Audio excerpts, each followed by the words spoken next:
What's going on, preppers? How's everyone doing? Going good here out of work. Friday. Can't wait for the weekend. It's going to be a busy weekend for me, but hey, that's good, right? Actually, good day today, about 75, 76 degrees. Sunny here in New Hampshire. This morning it was 50 degrees, so you can definitely tell we're in fall, and that's going to start getting colder. Not 100% on all of the current events of today due to the fact that I was busy, so I didn't have a lot of time to be on X or on my phone to get any info. So I figured maybe we'd just have a quick talk as I'm traveling home here. Let's talk about, so recently I put up a quick little 1 minute video on one of my night vision kits. So I figured maybe we could talk about why I have what I have and the purpose of it. So first, I'm a proponent of having night vision, just as much of a proponent as I am that every free American should have an AR-15 if they want. And to me, every household should have some night vision. I know it sounds crazy or expensive, but it's game changer if you're in a real bad situation. I'll give you a few reasons. So one, home security. If it's nighttime and you're in a shit hits the fan situation of any kind, and you need to have people up all night to protect whatever you have, you're going to need night vision. It's game changer. You're not going to run into a lot of criminals or a lot of your neighbors or a lot of people that are actually going to have it. So you being able to see them and they can't see you, force multiplier. Two, if you like to hike or you like to walk around in the woods, sometimes you're out there and it gets late or it gets dark. Having the ability to have night vision is going to give you the ability to see the trail. Especially if there's a lot of moonlight. Everything that your unit's going to run crystal clear. You're going to be able to traverse your way out of that situation. Third, same type of thing. You're running in your vehicle and you're trying to get out of Dodge and it's pitch black and you want to keep your lights off. Being able to drive with night vision, again, is a force multiplier. It just gets you, gives you so much more capability. And again, I know some of these things I'm saying may be far-fetched to some people, but for me, I spent a lot of time in the military. That's my background. I've been in some pretty rocky situations around the world. So a lot of the things I'm saying to you are things that I had to do, a little bit differently when I was in the military. Get in vehicles and get out of positions using night vision. Patrolling at night using night vision. And to me, there's no difference in the civilian application of night vision. And, that's kind of my application reasons for having night vision. There's all different kinds, and that's going to be on you. That's going to be on your budget. That's going to be, on what your needs are. Even if you have a lot of money, doesn't necessarily mean that you need to spend a lot of money. There's a wide range of options. So you've got your really cheap digital Amazon night vision, and I know people that have that. I don't recommend it. It's not going to hold up in the weather, and it's cheap. But if all you can afford is that, and that gives you a little bit of capability, then hey, to each their own. Buy what you got to buy. You have Gen 2 night vision. They call it Gen 2 Plus night vision, and they have Gen 3 night vision. The Gen 3 is the best, the most expensive and the best clarity. But Gen 2 units are not bad. I mean, I have a Gen 2 unit and I have a Gen 3 unit. So, is there a big difference in the two? Well, yes and no. So, my Gen 3 are L3 filmless white phosphor tubes, and my other unit is a Gen 2 green tube. It's personal preference because I can see fine with both of them, but my Gen 3 is a little bit better with a little bit less ambient light than my green Gen 2 white phosphor. You have single tube and double tube, so you're going to have monocular and binocular. Again, that goes into your price and your application. A lot of the tactical community is all about the binoculars, but I can tell you, I have both, and I was issued both when I was in the military. They both have their application. In my opinion, there's nothing wrong with a monocular AMPVS 14 night vision device. It's been used by the military in war, at least when I was there, for 20 years, and it worked just fine when I used it, and it worked just fine after for the rest of the military. So again, that's going to be on you. You're looking anywhere for Gen 2 to Gen 3, anywhere between, we'll call it 1,800 to 2,000, up to $3,000, and then upwards of 4,000-5,000. You start getting into the dual tubes, you're going to find them all different models with all different features. So you're going to go anywhere from like 6,000 to 15,000. And then you could really get up there if you got money in around 43,000, and you can get quads. But, a lot of people, that's not an option.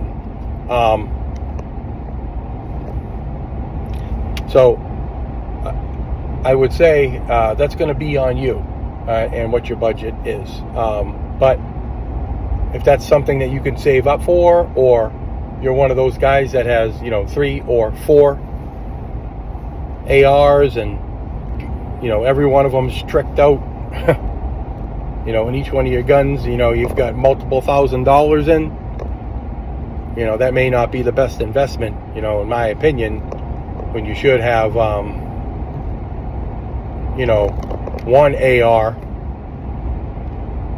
and some night vision, and then you can buy all the ARs you want. But night vision, like I said, to me, it's a must-have. And I think it's important for your survival, especially in the shit hits the fan. I'm not going to get into a lot of technical data and a lot of that stuff in this video about these. I'm planning on doing that later, but I would just say give it some thought, because it's important. Second, thermal. So the thermal world right now is it's actually really good. I mean, the technology continuously improves, and it's really, commercially, we can get some pretty solid thermals, again, whether they be a handheld monocular, a helmet mounted monocular, or a weapon clip-on mounted thermal sight, or an actual thermal sight by itself that clips on. So there's a lot of options. Again, for me and my application, a handheld monocular and a clip-on is what I go for. And the reason is, remember, thermal is not night vision. That's not the intent. You're not going to be able to walk around in the dark with your thermal and see. It's for target acquisition and seeing heat signatures. So they both are going to have different applications, and depending on who you follow, or who on YouTube or Rumble you follow, or what podcast you listen to, you're going to hear multiple things about thermal. Get the thermal before the night vision. Get the night vision before the thermal. And that's a personal choice that I can't answer. I can only give you my opinion. In my opinion, get the night vision first. The applications in a shit hits the fan situation are far greater, in my opinion, for the money than the thermal. Now, with that being said, the thermal is equally as important at times. So, I'll get into my application. So, I have a monocular that I carry inside my rig. And the reason is I want to have thermal on me all the time. Because thermal you can use in the daytime or the nighttime, for those that didn't know. So you're not going to mess up your thermal device, which you would your night vision device. In the sun, you're going to fry out your tubes. That's not the case with thermal. So inside my kit, I usually have a regular monocular for scouting, and then I have a I have a thermal monocular. So I'm not going to get into the specs again in this video. There's a lot to it, but all I can tell you is my monocular is probably mid-range. So it's not one of the real high-end clearest, but it's not the worst. It's right in the middle. And at the time where I bought mine, I wanted one right away, and that's where my budget laid me. So it works great for my application. And my application is moving through the woods, scouting and patrolling, setting up LPOP, setting in a position, ambushes. All of those reasons is why I have a thermal.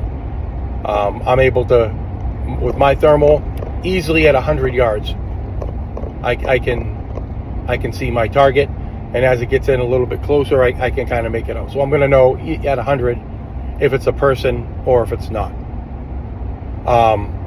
And I like having that capability.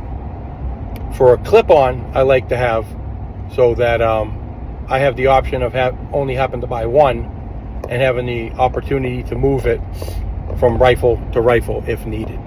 So if I'm going to use my SBR and I want to put it in front of my Night Force scope, I can do that. If I want to put it on my AR-15, I can do that.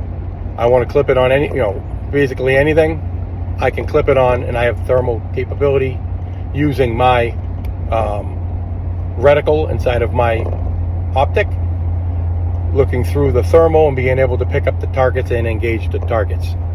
And then I can take it off, and I don't have to have a hog hunting rifle set up with a thermal on it that I only have to take it off with that, or I'm carrying two rifles instead of one. I'd rather just have the sight. So for me, I that's my application on night vision. That's my application on thermal, and I think that is a perfect setup for me.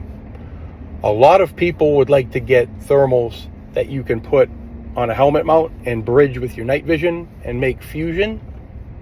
I tried that, and I personally did not like it that much. I did get it to work, so it did overlay a little bit, but for me, I just didn't think it was necessarily going to work the best for me. I prefer having the night vision on, whether it's my 14 or my 15, and I can either move one of my pods up and use that eye with my thermal if I need to, or I can have a 14 on and use my other eye and scan. So for me, that's what I find to be the most effective use of night vision in thermal. So I'm just trying to think. So that's really the biggest thing. So training wise, I mean, there's a lot of things you can do practicing. So you can practice in your your yard or on your land or whatever, walking around. You can still practice driving. Sounds crazy. Put your night vision on, go to a empty mall parking lot. It's a little bit of light there. Shut your headlights off and drive around and get used to it. It's not perfect, but it will work. Using your thermal,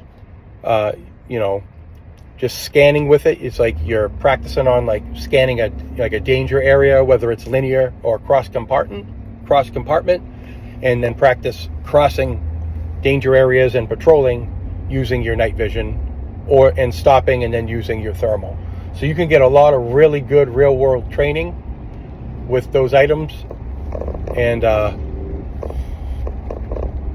for me at least, it works out good to at least keep up my proficiency on how I'm going to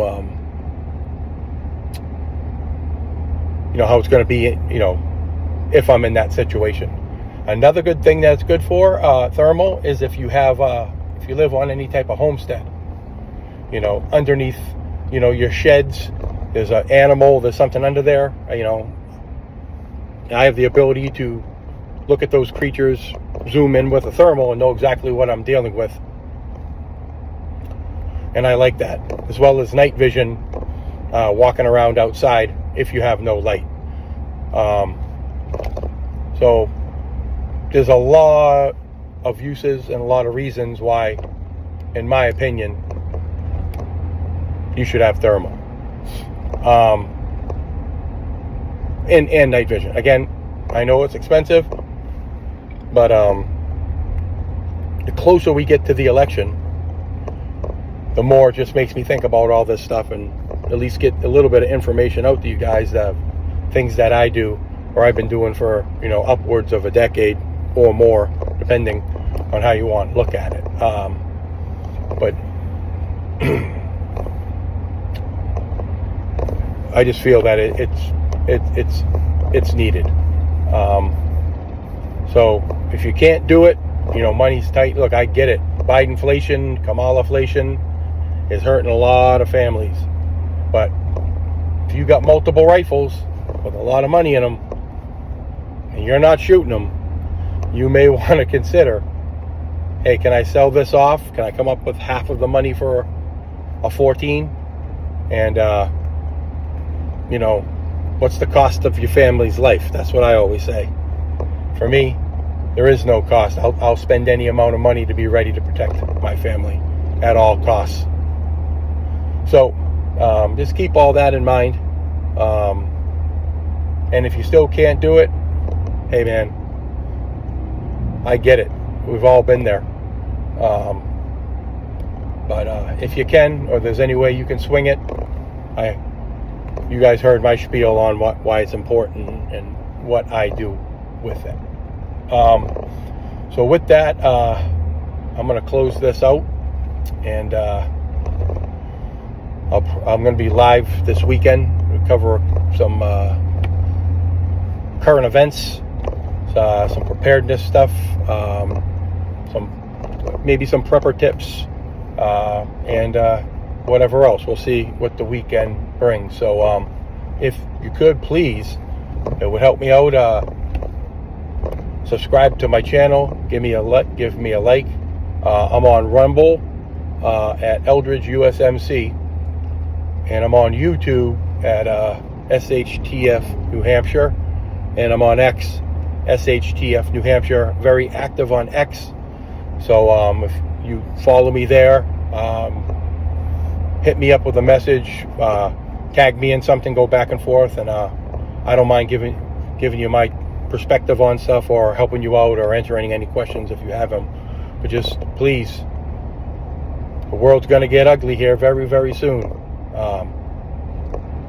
Think about what's important to you and make the right decision. But with that, this is shit hits the fan, and keep prepping.